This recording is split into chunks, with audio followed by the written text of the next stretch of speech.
Marie Berkshire. Judge State's PCC, we're asking this matter for a preliminary exam. And Discovery is complete. Yes, Your Honor. I met with her at the jail last night. We went over the police report. I would ask if we could address bond. I have a tether violation. Judge, the only thing is, speaking with my client last night at the jail, is the violation is that she couldn't power up the tether. She's still wearing it. And she was released originally on PR bond with the tether. She had problems charging it. And I believe that's the violation itself. We're asking if the court would please consider just to really restore it back to PR bond.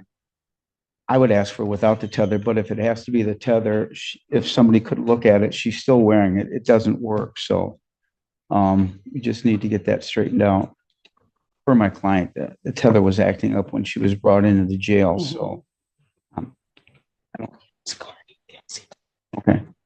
I just think the tether people have to either come and adjust it or get a new tether, or hopefully without a tether. Did she contact the company when the alarm was going off? Your Honor, I did, but my problem was I couldn't see very well because my contacts, and I accidentally typed in 8100 instead of 8160, and my dad looked at it and we both double checked. And he couldn't see it. He put the wrong one, but I did leave 2 messages for Brian Levitt. He told me to charge it for 20 minutes. We agreed on 20, I did 35. I called him after to see what my percentage was. I left him a message. And when it was going off, I called him again, left a message. When it was going off, me and my dad both attempted to call. And my phone was dead, so I couldn't get his number. I don't have any of that information regarding any call to community correction or anything along those lines. So I had the opportunity to read the community corrections violation report that I believe Your Honor has as well. And that's not what's reflected in community corrections violation. I don't, hang on. I have the sheriff's office report. So I have a bond violation. I do not have that. Which I don't have. I don't know what it says, Your Honor, but I'm just asking if the court would please consider a lot. Well, I got to figure out. Mr. Levitt, and I can provide the court. Do you want me to email this over? Yes, when you get a chance, that'd be great. Yes, Mr. Levitt gave her very specific instructions. She was advised to charge it immediately after leaving corrections, and she was told to, I'm still speaking, she was told to charge it for 2 hours. Mr. Levitt is the person that had to make contact with her while he was sending, he got an alert that the device had low battery. He attempted to contact her on the number that she provided him. That was unsuccessful. He started sending alarms and sirens repeatedly to the advice. Finally, the defendant, this finally, I should say, is, I'm really bad at math, 6 hours later, the defendant calls from a different phone number. He goes over the instructions with her again and says, I instructed them to charge it for 2 hours. She said she could not charge it for 2 hours. I told her it was her responsibility to keep the device charged and that it was critically low. And that's, excuse me, if it gets critically low, this will be contacted. They acknowledged this when the phone call ended. They then only charged it for 35 minutes. So she was given very clear directions on what to do. That was from June 10th, the first time it being low at 1 a.m. Then June 10th, 7:47 p.m., we received another low battery alert for the defendant. All attempts to reach the defendant were unsuccessful. At 7:48 p.m., Washington County Dispatch was contacted, advised of the violation, and was asked to have an officer respond to take the defendant into custody. Contacted by Deputy Mace, who was on scene with the defendant. They were claiming they had been trying to charge the device and were unable. Deputy Mace was told they needed to be arrested on the violation. The defendant had only charged for a total of 45 minutes in the last 5 days. At 9:05 p.m., the defendant was tracking at the Washington County Jail. So the device is working. In addition to this, my office just charged her with stalking in a separate case. In addition to this, my office requested a $10,000 cash surety bond at the time of charging this case. this case being today's case, we requested the 10,000 cash surety on what she's before your honor. Mr. Kilwald? I'm keeping the same argument, Your Honor. I'm asking. Okay, motion for bond reductions denied. Bond will continue. This matter is revoked. Judge, it's clarification. Is the bond, what are you, $2,000, 10%? What do you have this on? No. I have 2,010% on this case. And if she's released, it's on tether? It's on tether. She'll have the same conditions. Ashley Richards. Caitlin Kirby on behalf of the people. Mike Gaddy, Assistant Public Defender on behalf of Ms. Richards, Your Honor. Ashley Richards.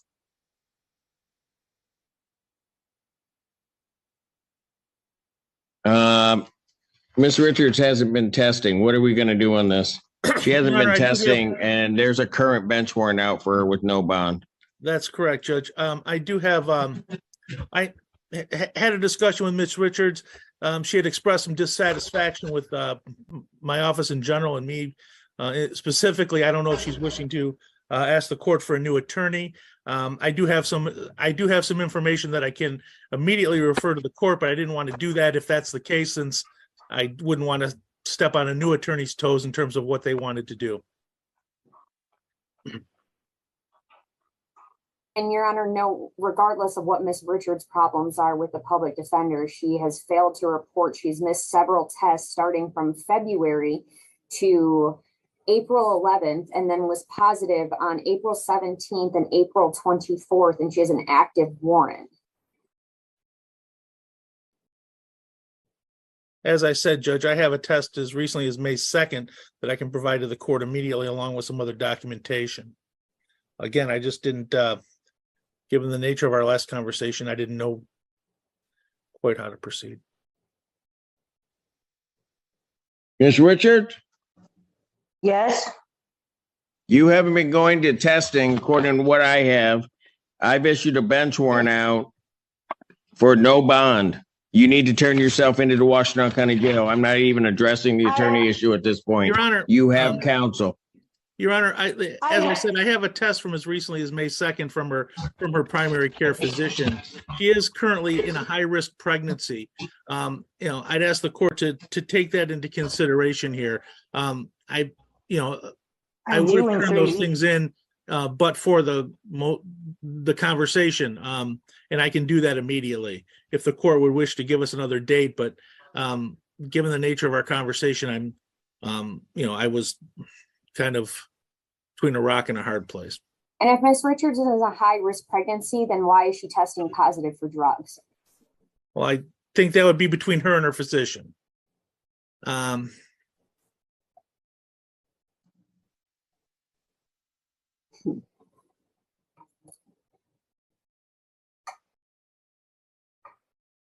Today is the We're, 6th. I'm sorry, Judge. Go ahead. Oh, I was just going to say, this matter has been kind of rendered a little more difficult because she is in Muskegon, and we're here. We did find a testing facility there. There was no sign. It was actually in a law office. We do have some tests directly from her doctor. The crux of this is that there was an offer for use in this matter. This matter was actually charged after it occurred before, but it was charged after she successfully completed probation in Muskegon. I have documentation from Catholic Social Services there that indicates that she has been, that she did her primary care and then has been continuing with aftercare. Studiously. So there's that as well. I don't think it's a matter of her trying to flaunt anything, but just, there's a distance, there's financial issues, there's medical issues, and there's, but on January, go ahead. But I'm just going to tell you, on January 26th, I approved that the defendant could test in Muskegon with results to community corrections. I don't have any results. I've been going back and forth. Mr. Gaddy, all along, and I don't know what her deal with your office, you're the only one that's been keeping her out of jail at this point. We further ordered that she could test in Muskegon. She needed to get the number to us. I signed a specific order that PD's office had done that regarding the modification of the location of her testing. We did that that was in late January. We then come through February still, and I don't have any tests. And she has continued not to test. And then I get a report on March 29th. So some period in time, I still at that point don't have any tests. No test, no test, no test. Again, gave her a break, didn't do it. And then all of a sudden, I get to March 30th. Still don't have any tests. She's not here. And I issue a bench warrant. The bench warrant's been out since March 30th. Again, trying to get tests. Still don't have any tests.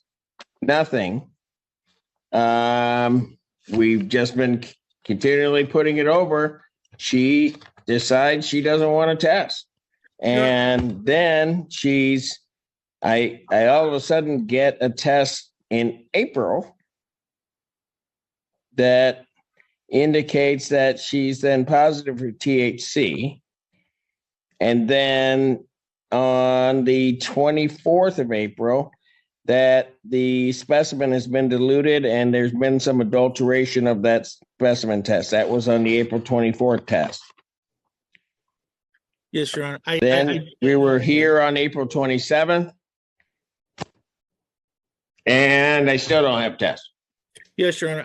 As I said, I do have a test from May 3rd from her physician. I can forward that. I believe I also have tests dating back as far as last year that I received this afternoon. I also have like I said, a letter from Catholic Social Services. If perhaps, if I'm still on the case, I'd be happy to submit those things. If the court would consider setting this over for Thursday week, which I think is the next preliminary or probable cause date, I can certainly send those documents. Mr. Gaddy, I understand what you're indicating, and you've been trying to make sure to keep her out of jail, to do all of those things. Apparently, she doesn't appreciate that, doesn't appreciate what the court is saying, and wants to make her own rules. That's not how it works. So here's what's going to happen. Her bond is revoked. She needs to appear here. She needs to report to the Washington County Jail by 6 p.m. on the 17th of May. That is tomorrow. Otherwise, a bench warrant will issue. Your Honor. With no bond. Your Honor. Can I say something? You can say whatever you like. I am due on June 5th, and they're taking me on May 28th to have my baby. And I have been testing. I have tested since I had that diluted screen. I don't have any tests. Your Honor, as I said, I can send those tests to the court. This is a unique situation. Had conversations. Well, anyways, as I said, I didn't want to air. I didn't want to do anything. If there was going to be new counsel, I didn't want to do anything that, it's kind of like do no harm. Were submitted to the judge. But I'm sorry. I thought you submitted all those papers to the judge, you and Camille, because I've been working with Camille through your office too. Okay.